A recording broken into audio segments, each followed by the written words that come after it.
Praise Lord అండి. దేవుని నామానికి స్తోత్రములు. కుడి ఉన్న మీ అందరికీ అలాగే దేవుని దాసులకు కూడా ప్రభుపేట వందనాలు చెల్లిస్తున్నాను. బాగున్నారా? దేవుడు తన క్షమాధారమైనటువంటి రెక్కల కింద మనల్ని భద్రపరిచి ఈరోజు ఆయన సన్నిధిలో చేరి ఆయన నామఘనతను ఆయన నామస్మరణ చేసే భాగ్యాన్ని మనకు అనుగ్రహించిన విధానాన్ని బట్టి దేవునికి ఎంతగానో కృతజ్ఞతాస్తుతులు స్తోత్రాలు వందనాలు చెల్లిస్తున్నాను. బాగున్నారా? లేఖన భాగంలో నుంచి ఒక మాటను చదువుకున్నాను చూడండి. సామెతల గ్రంథము 3వ అధ్యాయము 33వ వచనం చదువుకున్నాం. సామెతల గ్రంథము 3వ అధ్యాయము 33వ వచనం. భక్తిహీనుల ఇంటి మీదకి యెహోవా శాపము వచ్చును, నీతిమంతుల నివాసమును ఆయన ఆశీర్వదించును. చిన్న ప్రార్థన చేసుకుందామండి. స్తోత్రము స్తోత్రము స్తోత్రము స్తోత్రము స్తోత్రము స్తోత్రం. పరిశుద్ధుడు అయిన తండ్రి, మహాదేవుడా, మహోన్నతుడా, సర్వాధికారి, కృపా సత్య సంపూడానికి వందనాలు చెల్లిస్తున్నాం తండ్రి. ఆదియు అంతమయ్యున్న వాడా మీకు వందనాలు చెల్లిస్తున్నాం ప్రభా. అయా ప్రేమా స్వరూపి మీకు వందనాలు చెల్లిస్తున్నాం నాయన. ఈ ఉదయకాల సమయంలో ప్రభా కొద్ది వారముగా చేరి అయా మీ యొక్క అయా నామస్మరణ చేయడానికి నా తండ్రి నీవు ఇచ్చిన ఈ కృపను బట్టి మీకు వందనాలు చెల్లిస్తున్నాం. సజీవతను బట్టి మీకు వందనాలు చెల్లిస్తున్నాం ప్రభా. ప్రత్యేకించిన ఈరోజు వాక్య వర్తమానం నుంచి మీరే మా అందరితో మాట్లాడండి, మమ్మల్ని బలపరచుకొని ప్రార్థిస్తూ కూడి ఉన్న మమ్మల్ని అందరినీ అలాగే నా తండ్రి స్తోత్రాలు ప్రభా. ఈ యొక్క ఆన్లైన్లో వీక్షిస్తున్న వారిని అయా ఇదిగో నీ పక్షంగా నిలువబడుచున్నాను కూడా మీ హస్తాలకు అప్పగించుకుంటూ సమస్త ఘనత మహిమ ప్రభావంలో మీ నామానికి ఆరోపించుకుంటూ యేసే ఉన్నతమైన నామమున ప్రార్థించి అడిగి వేడుకను పొందుకునే నామం తండ్రి, ఆమేన్. దేవుని నామానికి స్తోత్రం. హల్లెలూయా.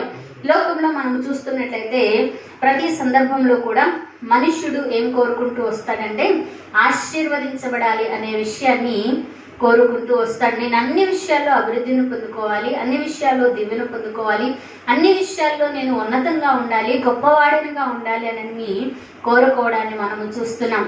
అయితే దేవుని వాక్యంలో అనేక విధాలుగా మనము చూస్తున్నట్లయితే ఈ పని చేస్తే నీవు ఆశీర్వదించబడతావు, ఈ విధంగా నీవు జీవిస్తే ఆశీర్వదించబడతావు అనేటటువంటి విషయాన్ని మనము చూస్తున్నాం. అంటే ఉదాహరణకు మనకు అర్థమవడానికి ఒక క్లాస్లో నుంచి ఇంకో క్లాస్లోకి వెళ్ళాలంటే, లేకపోతే ఒక సబ్జెక్ట్ అయిపోయింది అనుకోండి, లేకపోతే ఒక క్లాసు ఒక పాఠం అయిపోయింది అనుకోండి, తర్వాత ఏమిస్తూ ఉంటారు, దానికి తగినటువంటి అసైన్మెంట్ ఇస్తారు. అంటే అది ఏ విధంగా నేర్చుకున్నారు అనేటటువంటి విషయాన్ని టీచర్స్ గ్రహిస్తూ వస్తూ ఉంటారు. కాబట్టి ఆ విధంగానే దేవుని వాక్యంలో కూడా దేవుని సన్నిధికి వస్తున్నాము, దేవునితో ఉంటున్నాము, ఆయన అడుగుజాడల్లో నడుస్తున్నాము అనడానికి, మనం ఆత్మీయంగా ఉన్నతంగా ఎదగడానికి మనకు ఎలా తెలుస్తుంది అని అంటే దేవుని వాక్యం సెలవిస్తుంది. నీవు ఈ విధంగా జీవించినప్పుడు ఆ అనుభవంలో నువ్వు ఉన్నట్లు, అంటే ఉన్నతమైనటువంటి స్థితిలోనికి ఒక మెట్టు తర్వాత ఇంకొక మెట్టు, ఒక అడుగు తర్వాత ఇంకొక అడుగు నువ్వు ఆత్మీయంగా వర్ధిల్లుతున్నావు, మనం ఆత్మీయంగా వర్ధిల్లుతున్నాము అనేటటువంటి విషయము లేఖనం ద్వారా మనకు అర్థమవుతూ వస్తున్నది. దేవునికి స్తోత్రం. హల్లెలూయా. కాబట్టి ఆ విధంగా ఈరోజు మనము ఆశీర్వదించబడాలంటే ఏమి చేయాలి అనేటటువంటి విషయాన్ని ఒక భక్తుల్లో ఉన్నటువంటి కొన్ని లక్షణాల ద్వారా మనము నేర్చుకుంటూ వద్దామండి. దేవునికి స్తోత్రం. హల్లెలూయా. ఇక్కడ అంటున్నటువంటి మాట, నీతిమంతుల నివాసమును ఆయన వర్ధిల్ల చేస్తాడు. ఏ విధంగా నీతి కలిగి జీవించాడో భక్తుని జ్ఞాపకం చేసుకుందాం చూడండి. మనందరికీ తెలిసినటువంటి వాక్య భాగమే ఆదికాండ గ్రంథము 26వ అధ్యాయము 12వ వచనం మనము చూసినప్పుడు, ఇస్సాకు ఆ దేశమందున్న వాడై విత్తనము వేసి ఆ సంవత్సరము 100 ఫలము పొందెను. యెహోవా అతన్ని ఆశీర్వదించెను గనుక ఆ మనుష్యుడు గొప్పవాడైను. అతడు మిక్కిలి గొప్పవాడకు వరకు క్రమముగా అభివృద్ధి పొందుతూ వచ్చెను. దేవునికి స్తోత్రం. హల్లెలూయా. ఇక్కడ లేఖనంలో మనము చూస్తున్నట్లయితే అండి, ఈయన ఏం చేశాడంటండి, విత్తనము వేశాడంట, 100 ఫలము పొందాడు. ఆ తర్వాత మాటను మనం చూస్తే, యెహోవా అతన్ని ఆశీర్వదించెను గనుక ఆ మనుష్యుడు గొప్పవాడాయును అన్న మాటను మనము చూస్తూ ఉన్నాం. ఏం చేశాడంటండి? యెహోవా అతన్ని ఆశీర్వదించాడు. అందుకని సామెతల గ్రంథంలోనే మనం చూసినట్లయితే యెహోవా ఆశీర్వాదము ఐశ్వర్యాన్ని ఇస్తుంది, నల్ల కష్టార్జితము చేత ఏది ఎక్కువ కాదు అనేటటువంటి మాటను లేఖనంలో మనము చూస్తూ వస్తుంటాం. కాబట్టి దేవుడు మనల్ని ఆశీర్వదించాలి అని అంటే ఈ యొక్క భక్తుల్లో ఉన్నటువంటి కొన్ని లక్షణాలు మనం ఆలోచన చేసినట్లయితే అదే ఆదికాండ గ్రంథము 26వ అధ్యాయము 1 నుంచి 5 వచనాలు చదువుకుందాం. చూడండి. అబ్రహాము దినములలో వచ్చిన మొదటి కరువుగాక మరి ఒక కరువు ఆ దేశంలో వచ్చెను.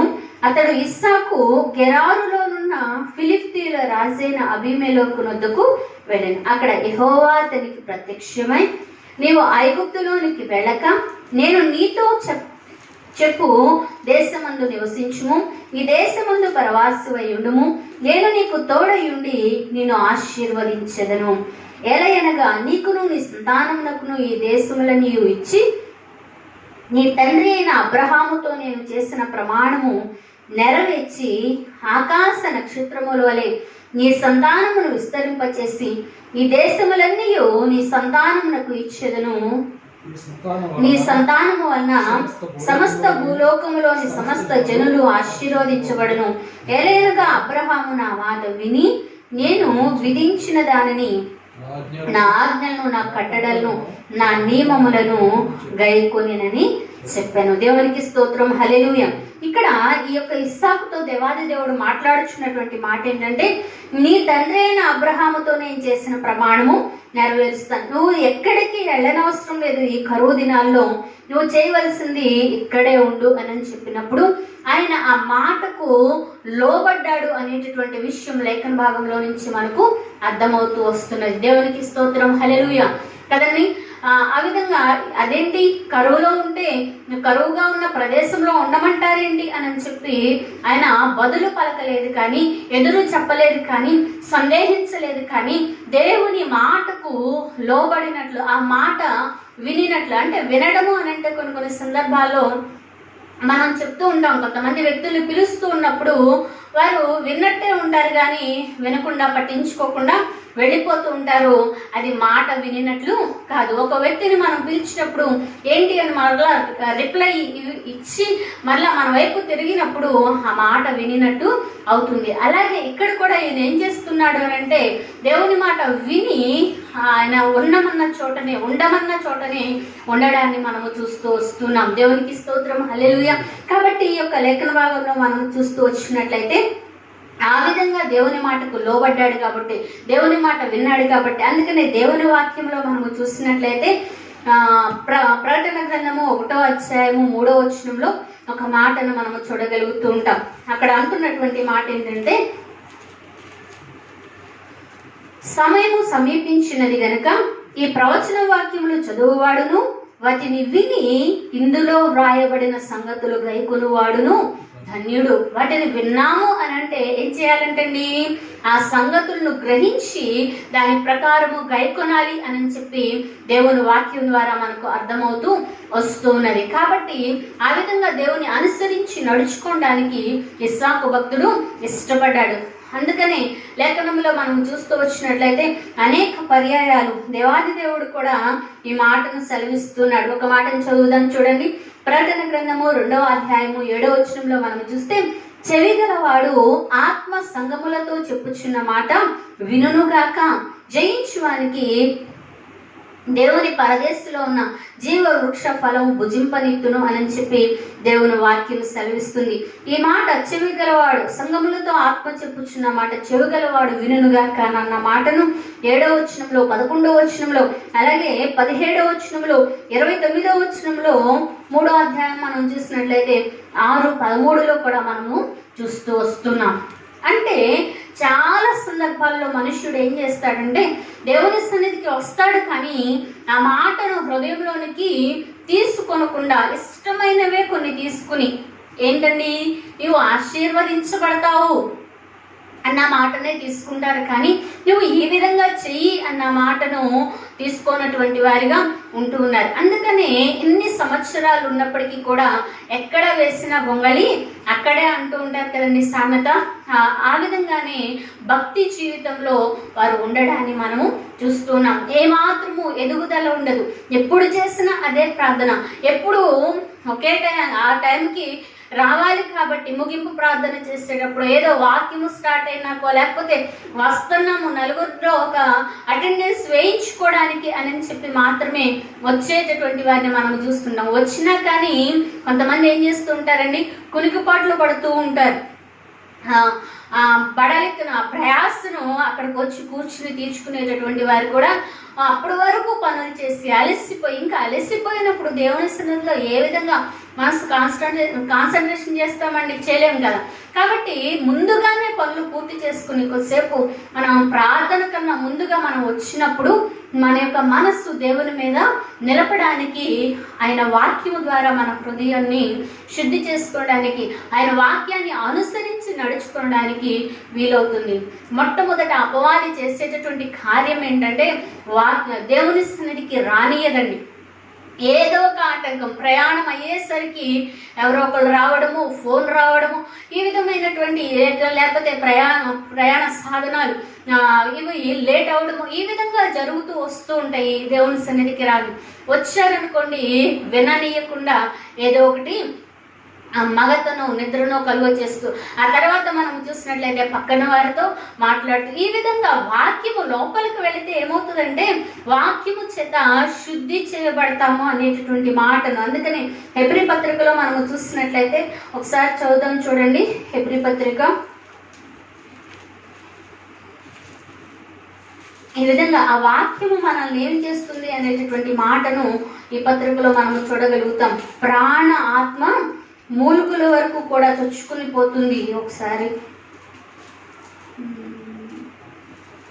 4వ అధ్యాయము 12వ వచనం, ఎందుకనగా దేవుని వాక్యము సజీవమై బలము గలదై రెండంచులు గల ఎటువంటి ఖడ్గము కంటేను వాడిగా ఉండి ప్రాణాత్మలను కీళ్లను మూలుగును విభజించునంత మట్టుకు దూర్చు హృదయము యొక్కయు తలంపులను ఆలోచనను శోధించుచున్నది. మరియు ఆయన దృష్టికి కనబడని సృష్టము ఏదియూ లేదు. దేవునికి స్తోత్రం, హల్లెలూయా. దేవుని వాక్యం ఏం చేస్తుందంటండి, రెండంచులు కలిగినటువంటి ఖడ్గము వలె ఉంటూ ఆ ప్రాణాత్మలను కీళ్ళల్లో ఉండేటటువంటి మూలుగు. ఉదాహరణకు అర్థం అవడానికి, ఎవరైనా మాంసం తెచ్చుకున్నప్పుడు మీటిని తింటూ ఉన్న బొయ్కల్లో ఉండేటటువంటి గుజ్జును లాగుతూ ఉంటారు కదండి, అది కీలు, లోపల ఉండేటటువంటి కీలు అనేటటువంటి విషయం. అంటే ఎముకల లోపలకు ఉండేటటువంటి కీలును కూడా ఏం చేస్తుందంటండి, విభజించినంత మటుకు దూచుకు వెళుతుంది. అంటే లోలోన ప్రతి అణువు కూడా దేవుని వాక్యము నింపబడుతుంది అనేటటువంటి మాటను మనం చూడగలుగుతున్నాం. శుద్ధి చేస్తుంది, పరిశుద్ధపరుస్తుంది, ఆయన స్వారూప్యంలోనికి మనను మారుస్తుంది. దేవునికి స్తోత్రం, హల్లెలూయా.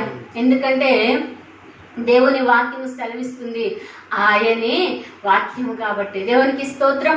కాబట్టి ఈ యొక్క సమయంలో మనం ఆలోచించవలసినటువంటి విషయం ఏంటంటే, దేవుని సన్నిధికి మనము నడిపించబడడానికి కలిగేటటువంటి ఆటంకముల గురించి మనం ముందుగానే ప్రార్థన చేసుకునేటటువంటి వారిగా ఉంటూ ఉండాలి.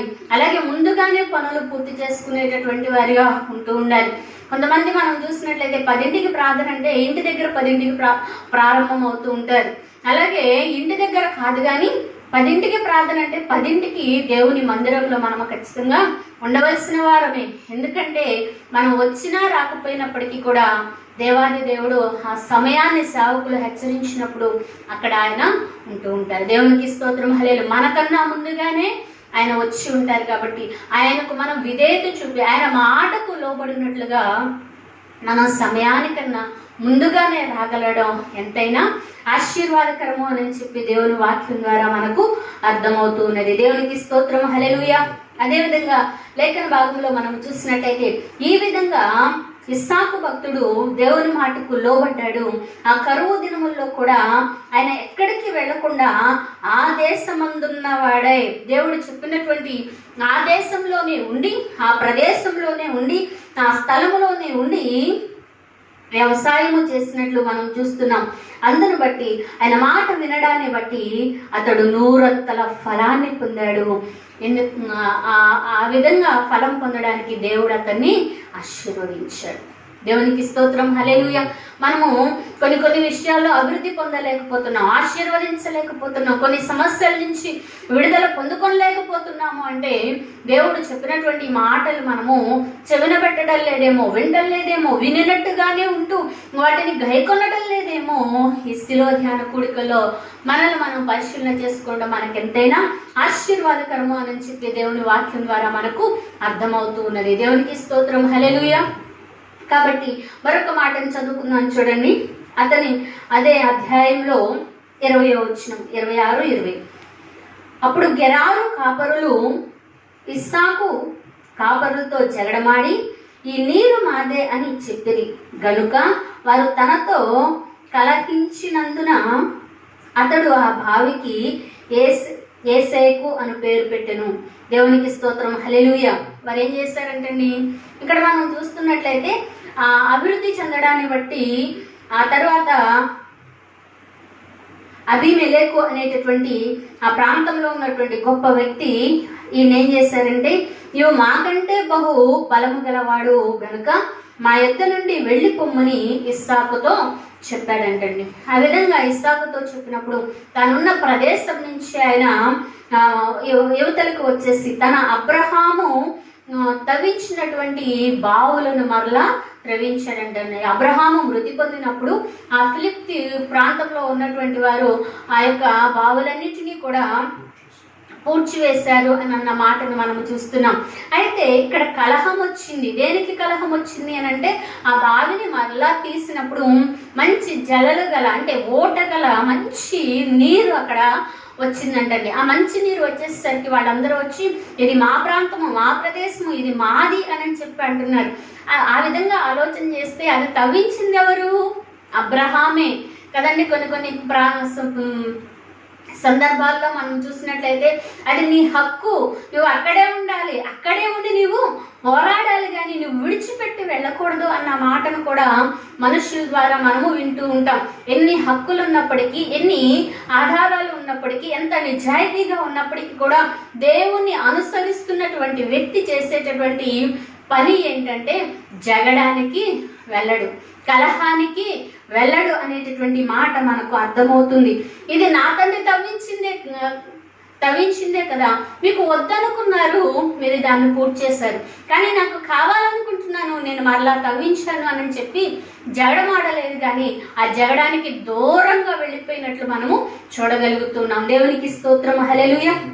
అయితే దేవుని వాక్యము సెలవిస్తున్నటువంటి మాట సామెతల గ్రంథము 20వ అధ్యాయము 3వ వచనంలో మనము చూసినట్లయితే,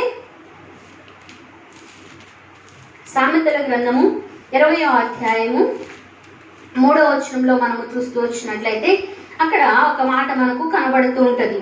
కలహమునకు దూరముగా నుండుట నరులకు ఘనత, మూర్ఖుడైన ప్రతి వాడును పోరునే కోరుకొనును. దేవునికి స్తోత్రం, హల్లెలూయా. ఏంటంటండి, కలహానికి దూరంగా ఉండుట నరునికి ఘనత. అందుకనే దేవుడు ఆ విధంగా ఆశీర్వదించాడేమో. ఆయన నీతికి తగినట్లు, ఆయన భక్తికి తగినట్లు, దేవుని ఆ వాక్యానికి అనుగుణంగా నడుచుకునడాన్ని బట్టి దేవుడు అతన్ని ఆశీర్వదిస్తూ వచ్చినట్లు మనము చూస్తున్నాం. రెండవ లక్షణం ఏంటంటే ఆయన కలహానికి దూరంగా వెళ్ళిపోయాడు. మనకి ఇంకా అర్థం అవడానికి లేఖన భాగంలో నుంచి ఒక మాటను చదువుకుందాం చూడండి. కొరింథీయులకు రాసినటువంటి మొదటి పత్రిక 3వ అధ్యాయము 1 నుంచి కొన్ని మాటలు మనము చదువుతూ వచ్చినప్పుడు, సహోదరులారా, ఆత్మ సంబంధమైన మనుషులతో మాట్లాడినట్లు నేను మీతో మాట్లాడలేకపోతిని, శరీర సంబంధులైన మనుషులే అనియు క్రీస్తునందు పసిబిడ్డలే అనియు మీతో మాట్లాడవలసి వచ్చెను. అప్పటిలో మీకు బలము చాలకపోయినందున పాలతోనే మిమ్మును పెంచితిని గాని అన్నముతో మిమ్మల్ని పెంచలేదు. మీ శరీరం ఇంకను క్షమించండి మీరింకను శరీర సంబంధులై ఉండుట వలన మీరిప్పుడు మీరు బలహీనులై ఉన్నవారు కారా? మీలో అసూయలు కలహమును ఉండగా మీరు శరీర సంబంధులై మనుష్యుల రీతిగా నడుచుకునేవారు కారా? దేవునికి స్తోత్రం. హల్లెలూయా. ఈ యొక్క కొరింథీ సంఘాన్ని మనం చూసినప్పుడు ఆ యొక్క 1వ అధ్యాయం 10వ వచనంలో కూడా మనము చూస్తే, సహోదరులారా మీరందరూ ఏకమనస్సుతో మాట్లాడవలననియు మీలో కక్షలు లేక ఏక మనస్సుతోనూ ఏక తాత్పర్యముతోనూ మీరు సన్నద్ధులై ఉండవలననియు మన ప్రభు అయిన యేసుక్రీస్తు పేరట మిమ్మల్ని వేడుకొనుచున్నాను. నా సహోదరులారా మీలో కలహములు కలవని మిమ్మల్ని గూర్చి నాకు తెలిసింది. దేవునికి స్తోత్రం. హల్లెలూయా. అపోస్తలుడైన పౌలు భక్తుడు ఆ సంఘానికి రాస్తూ ఈ మాట చెప్తూ ఉన్నాడు. సంఘ కాపరిగా సంఘ బిడ్డలను హెచ్చరిస్తూ వస్తున్నాడు. ఈరోజు ఈ వాక్యం ద్వారా వింటున్న మనందరినీ కూడా దేవాది దేవుడు హెచ్చరిస్తూ వస్తున్నాడు. ఒకవేళ మనలో ఏ విధమైనటువంటి కలహము ఉందేమో అంటున్నాడు కదా, మీరు శరీర సంబంధులే అనేటటువంటి మాటను మనము చూస్తూ వస్తున్నాం. అక్కడ అంటున్నటువంటి మాట, మీరు ఒకరినొకరు ఎందుకు కలహపడుచు ఉన్నారు అనేటటువంటి విషయాన్ని 6వ వచనంలో వచ్చేసరికి, నేను నాటితిని అపోల్లో నీరు పోసిను, వృద్ధి కలుగ చేసిన వాడు దేవుడే. కాబట్టి వృద్ధి కలుగచేవాడు దేవునిలోనే కానీ నాటు వానిలోనైనను నీరు పోయి వానిలోనైనను ఏమీ లేదు. దేవునికి స్తోత్రం. హల్లెలూయా. కాబట్టి ఒక వ్యక్తిని మనము హెచ్చిస్తూ, నేను పలానా వ్యక్తి వాడను, పలానా వ్యక్తి దానను, పలానా సంఘానికి సంబంధించిన దానను, ఈ విధంగా వ్యత్యాసాలు మనకు ఉండకూడదు అనేటటువంటి విషయాన్ని లేఖన భాగంలో అపోస్తలుడైన పౌలు భక్తుడు సెలవిస్తున్నారు. ఎవరు మీకు వాక్యం చెప్పినప్పటికీ, ఎవరు నిన్ను దేవునిలోనికి నడిపించినప్పటికీ, ఎవరు దేవుని గురించి మీకు సాక్ష్యము చెప్పినప్పటికీ కూడా వీరందరూ దేవుని గురించి, దేవుని చేతిలో ఆయన ఇచ్చినటువంటి కృపావరాలను బట్టి ఆయన జతపని వారిగా ఉంటూ దేవుని చెంతకు మాత్రం నడిపించారు. కానీ వృద్ధి చేసేది, అభివృద్ధి పరిచేది, ఆశీర్వదించేది ఆయనే. దేవునికి స్తోత్రం. హల్లెలూయా. దేవుడు మాత్రమే వృద్ధి చేసేది, దేవుడు మాత్రమే ఫలింప చేయగలిగేటటువంటి వాడు, దేవుడు మాత్రమే ఆశీర్వదించేటటువంటి వాడు. కాబట్టి మీరు ఏ మాత్రము కూడా కలహపడవద్దు అనేటటువంటి మాటను లేఖన భాగంలో మనము చూస్తూ వస్తున్నాం. ఇక్కడ శరీర సంబంధులుగా మీరు జీవించొద్దు అనే మాటను మనము చూస్తూ వస్తున్నాం. ఎందుకు అనంటే రోమపత్రిక 8వ అధ్యాయంలో మనం చూసినట్లయితే శరీర సంబంధమైనటువంటి మనస్సు అంటండి మరణము అనేటటువంటి విషయాన్ని, అదే ఆత్మ సంబంధమైనటువంటి మనస్సు జీవమును సమాధానమునై ఉన్నదని రోమపత్రిక 8వ అధ్యాయము 5-6 వచనాల్లో మనం చూడగలుగుతున్నాం. దేవునికి స్తోత్రం. హల్లెలూయా. కాబట్టి ఆలోచన చేద్దాము. ఈ ఇస్సాకు అంతకంతకు క్రమముగా అభివృద్ధి చెందాడంటండి. ఈ లోకంలో మనం చూస్తున్నట్లయితే ఉన్న పాటున కూడా కొంతమంది ఏదేదో అడ్డదారులు తొక్కి సంపాదించేటటువంటి వారిని కూడా మనము చూస్తూ వస్తూ ఉంటాం. కానీ క్రమముగా అభివృద్ధి చెందేది అది నిలకడగా ఉంటుంది, శాశ్వతంగా ఉంటుంది. దేవునికి స్తోత్రం. హల్లెలూయా. కాబట్టి ఈ యొక్క ఇస్సాకు భక్తుల్లో 2వ లక్షణం ఏంటంటే కలహానికి దూరంగా ఉన్నాడు. శరీర సంబంధి వలె జీవించలేదు కానీ ఆత్మ సంబంధి వలె జీవమైనటువంటి దేవుణ్ణి, జీవాది సమాధానకర్త అయినటువంటి దేవుణ్ణి వారికి కనుపరుచినట్లుగా మనము చూస్తూ ఉన్నాం. దేవునికి స్తోత్రం. హల్లెలూయా. ఆ తర్వాత వచనాన్ని కూడా మనము చూసినట్లయితే ఆదికాండ గ్రంథము 26వ అధ్యాయము 21వ వచనం, ఆ కలహానికి దూరంగా వెళ్ళిపోయి వారు మరి ఒక బావి తవ్వినప్పుడు దాని కొరకును జగడమాడిరి గనుక దానికి సిత్నా అను పేరు పెట్టెను. ఆ పేరుకి అర్థం ఏంటంటే విరోధము అని చెప్పి దేవుని వాక్యం ద్వారా మనకు అర్థమవుతున్నది. దేవునికి స్తోత్రం. హల్లెలూయా.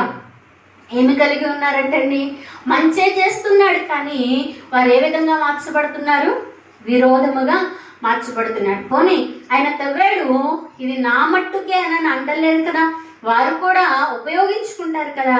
కానీ తవ్వినటువంటి అతన్ని పక్కకు నెట్టేసి వారు మాత్రమే ఉపయోగించుకోవాలి అని అనుకోవటం, ఆ స్వార్థాన్ని కలిగి ఉండడాన్ని మనము చూస్తున్నాం. అయినప్పటికీ కూడా వారికి ఏం చేస్తున్నాడండి, మేలు చేయడాన్ని, మనము చూస్తున్న ఆ విరోధముగా ఉన్నటువంటి వారిని కూడా క్షమిస్తున్నటువంటి వాడిగా, అలాగే వారితో సమాధానాన్ని పొందుకుంటున్నటువంటి వాడిగా మనము చూస్తున్నాం. అందుకనే యాకోబు రాసిన పత్రికలో మనం చూస్తూ వస్తే 4వ అధ్యాయము 11వ వచనంలో నుంచి మాటలు మనము గమనించగలుగుతుంటాం.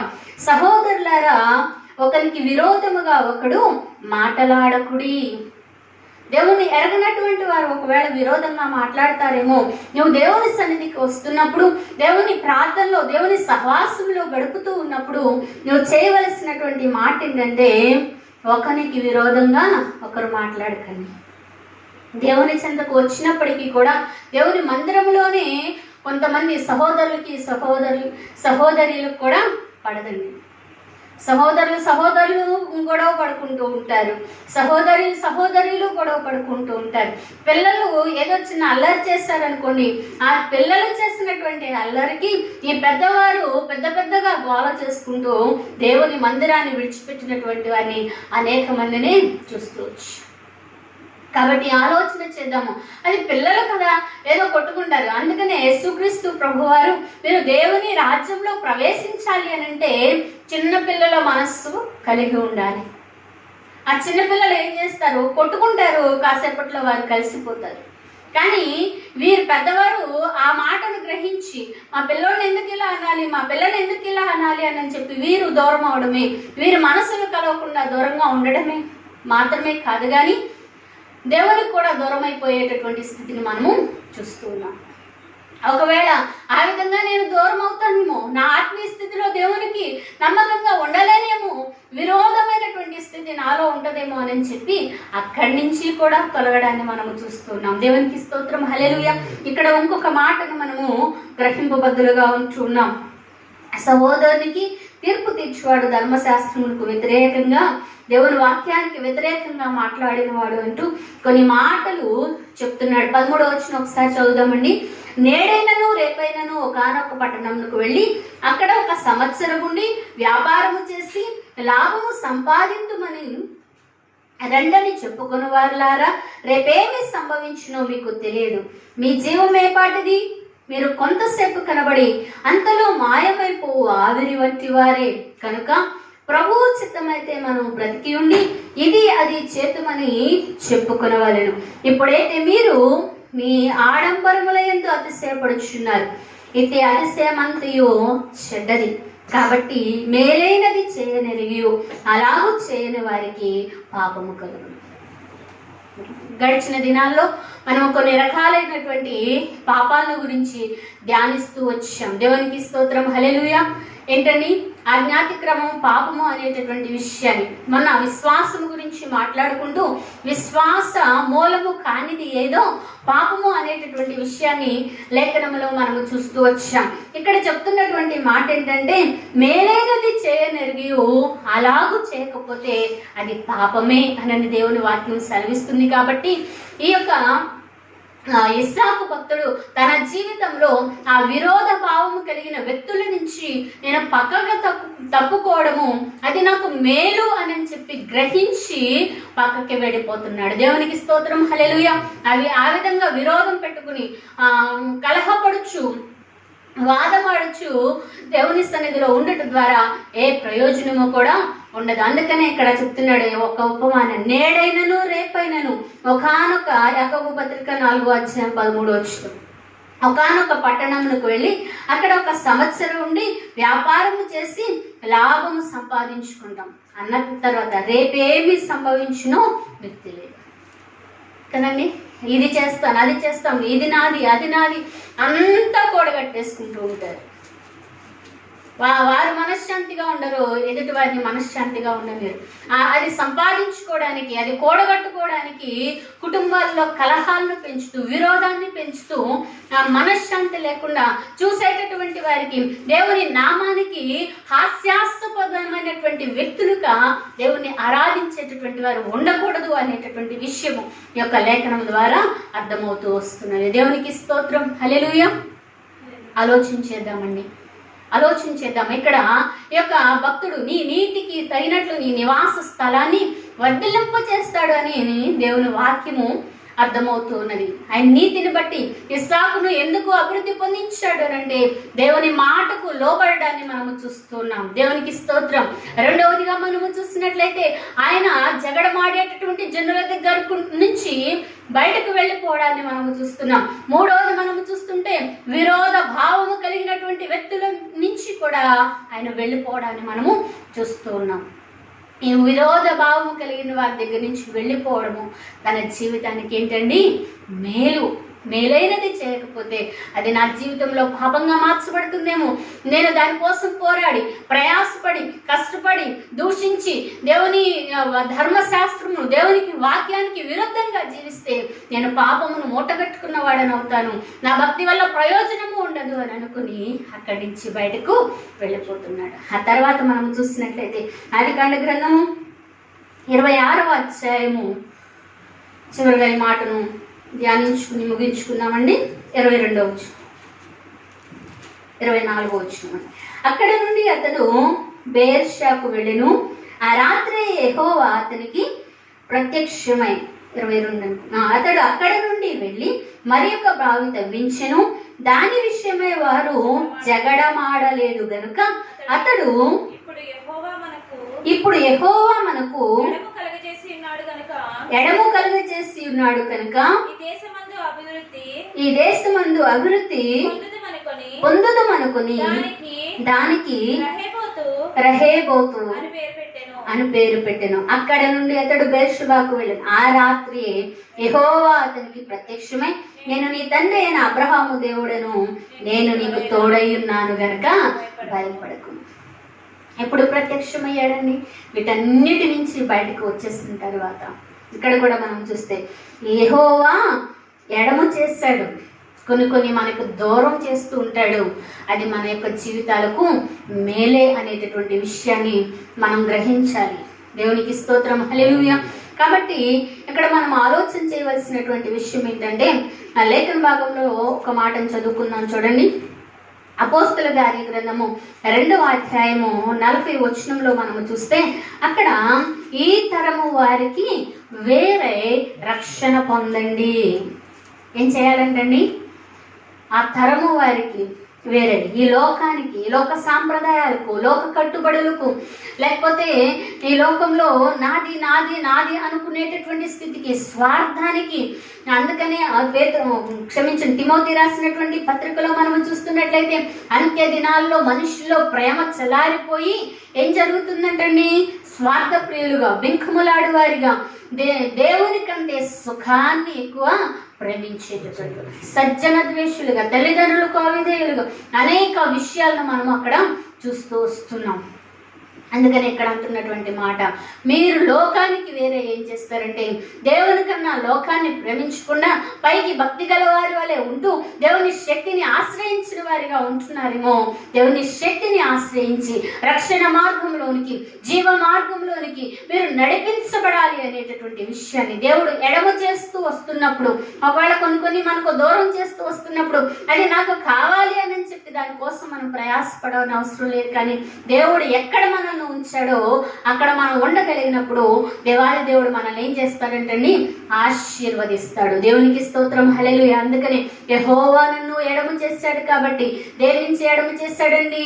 ఆ జగడమాడేటటువంటి స్థితిని, విరోధ భావమైనటువంటి స్థితిని, ఆ మనస్సులో కలవనటువంటి స్థితిని, లోకంలో ఉండేటటువంటి లోకానుసారమైనటువంటి శరీర సంబంధమైనటువంటి మనుష్యుల నుంచి నన్ను ఎడమ చేశాడు అన్న మాటను అనుకుని ఆయన చెప్తున్నాడు, ఇక్కడి నుంచి నన్ను దేవుడు ఆశీర్వదిస్తాడు. దేవునికి స్తోత్రం. ఆయనలో ఒక గ్రహింపు వచ్చింది. మరి భక్తి చేస్తున్న మన జీవితాల్లో ఇది నేను చేస్తున్నాను కాబట్టి నా జీవితంలో ఖచ్చితంగా ఈ కార్యాన్ని నేను చూడగలుగుతాను అనేటటువంటి విశ్వాసం, నమ్మకం దేవుని ఎడల మనం కలిగి ఉంటున్నామా?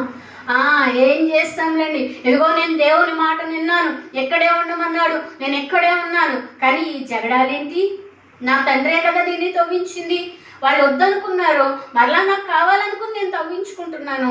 మరలా జగడాలేంటి నా జీవితంలో, మనశ్శాంతి లేని బ్రతుకు, అనేకుల చేత నిందించబడేటటువంటి బ్రతుకు, అవహేళన చేయబడేటటువంటి బ్రతుకు, అపహాస్యము చేసేటటువంటి బ్రతుకు, తోసివేసేటటువంటి బ్రతుకు, నెట్టివేసేటటువంటి బ్రతుకు ఏం చేశాడు నా జీవితంలో అని నేను అనలేదు. జగడానికి దూరంగా వెళ్ళిపోయారు, విరోధము కలిగినటువంటి వారికి దూరంగా వెళ్ళిపోయారు. అందుకని అక్కడ చెప్తున్నాను, వీటన్నిటి నుంచి దేవుడు నన్ను ఎడం చేశాడు కాబట్టి ఖచ్చితంగా నన్ను దేవుడు ఆశీర్వదిస్తాడు. వెంటనే దేవాది దేవుడు ప్రత్యక్షమై ఆయనతో మరలా చెప్తున్నటువంటి మాట, నేను నీకు తోడై ఉన్నాను, నిన్ను ఆశీర్వదిస్తానని చెప్పడాన్ని మనం చూస్తున్నాం.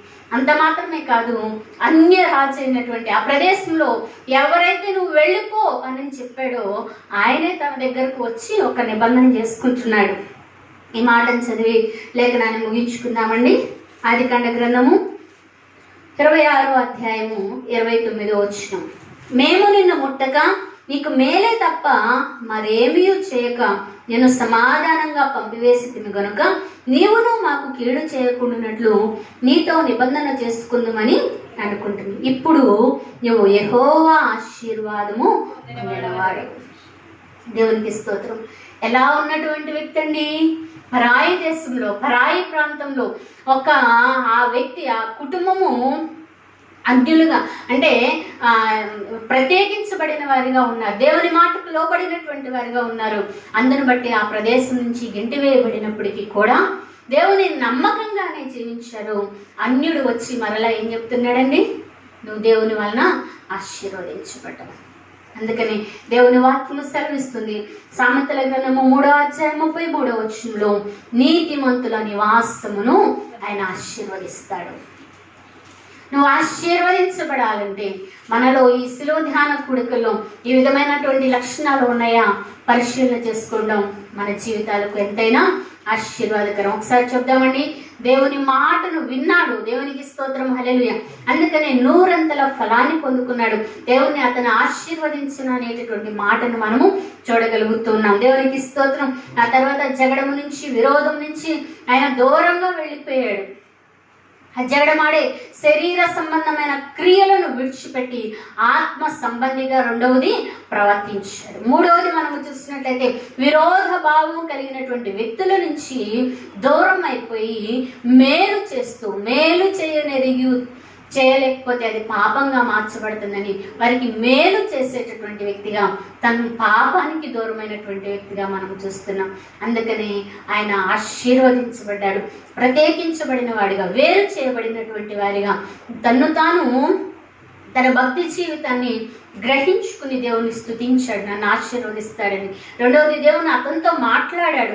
మూడవది అన్యుల చేత దేవుని నామము గణపరచబడింది. ఇట్టి ఆశీర్వాదములతో ఈ మాటలు వింటున్న ప్రతి ఒక్కరిని కూడా దేవుడు నిండారుగా దీవించి ఆశీర్వదించి నీతిమంతుని యొక్క నివాస స్థలమును ఆశీర్వదించదు అన్న వాగ్దానంతో మనల్ని నింపి నడిపించి బలపరచునుగాక. Amen. Thank you. May God bless you. Praise Lord అండి.